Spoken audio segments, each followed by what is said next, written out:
This is the Trail Gazette interview with John Hottie. John is a candidate for one of the two seats on the Fire District Board. John currently serves on the board. And the first question that we want to ask is, what do you bring to the table to serve on the Fire District Board? One of the things that I think I have a couple things that make me a suitable candidate for the fire district. First and foremost is the relationship that I have with a lot of the members of the district. My wife is a member of the fire service. We both have a background in emergency services and taking care of communities and helping people in a time of need. It's something that has run in our families for a long time. I have some experience on a previous board in the community, which gave me an opportunity to learn what many folks in the community find as beneficial to the town and in our valley.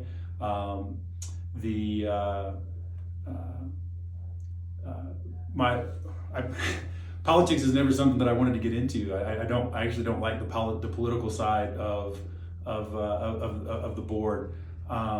But I have a pulse on a lot of people in the neighborhood. I work for Shamrock Foods. I get to know a lot of the business owners in the community. I get to have conversations with them about things that concern them and the future of the valley. And it's given me some insight that I think is valuable to the district and to the safety of our residents and visitors. Excellent. John, if the voters do not decide to pass the mill levy that will be before them on the ballot this time, then what? What's the next step if this doesn't pass at this time? The first priority of the board, I believe, will be to reach out to the community again and ask what aspects of the proposal were seen as not beneficial to the community or not worth supporting. That would be step one. We reached out to the community in the fall and asked some of these questions, and it was definitely a very interesting divide on those results. And so we went ahead and moved forward with the plan. We took out the thought process of a bond for a new fire station, but we did leave the rest of the plan basically unchanged as an opportunity for the community to look at some of the services that we would like to add, the improvements that we would like to make in wildfire safety throughout the valley, through call response and other things. And because of the mixed response, we felt that it was best to proceed as it was and see what the community support level was with that plan. Okay. And then, go ahead. No, please. Yeah, I don't think I finished that whole thing. If not this, what next? Step one, ask the community, and then step two, sit down with within the organization, both the board, or all parties involved, the board, our staff, obviously the chief, the members, and really look at the plan and try to pick it apart and see what pieces internally we can come to a more uniform agreement with, and then move forward with that. Why is this particular area of community service important to you? Why do you care, and why do you want to serve with the fire district? I think part of that answer was probably answered in the first question. Number one is the circle of friends that I have. Not only my wife, but our circle is firefighters. And having been sitting in the parking lot of Country Supermarket in October of 2020 and seeing all my friends, and including my wife, standing on a fire line of something that was just unprecedented in this valley.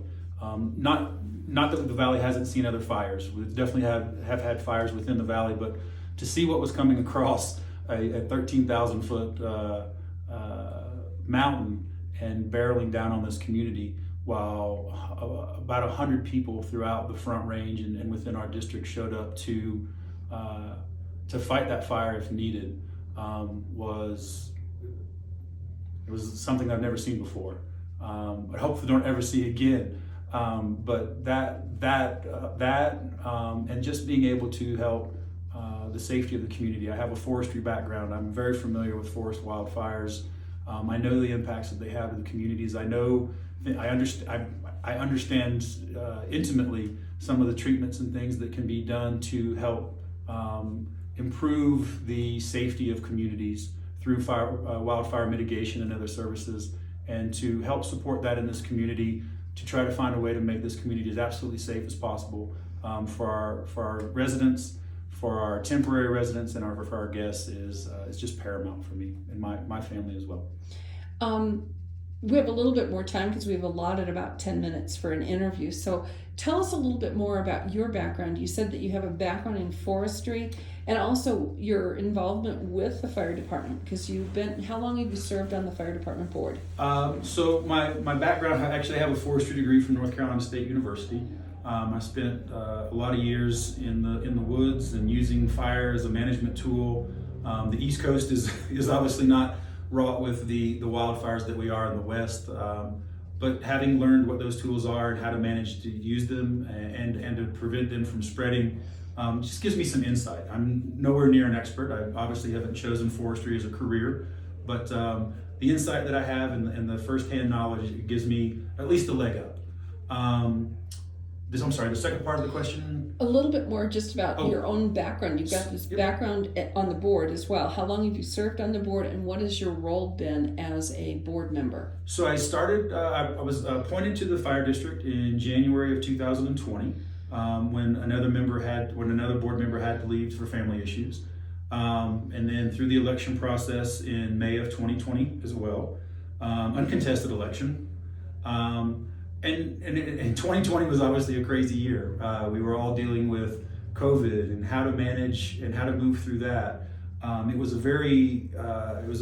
a crash course in policy and crash course in liability and safety of our volunteers and how they go to the community and work with patients and individuals in a manner that nobody had ever dealt with before. It was just insane. Insane is not the right word, but it was just such an odd year. And then to end 2020 with the Cameron Peak fire and the East Troublesome fire, and to see everything that was going on and the risk that this community really has.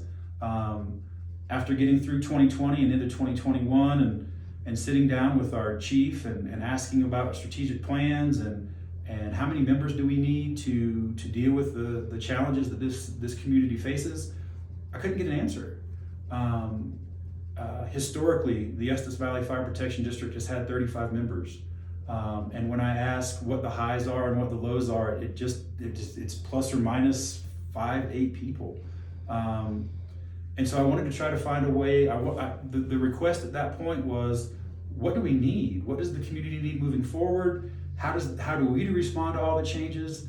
The development that's going on in this valley is unprecedented in its history.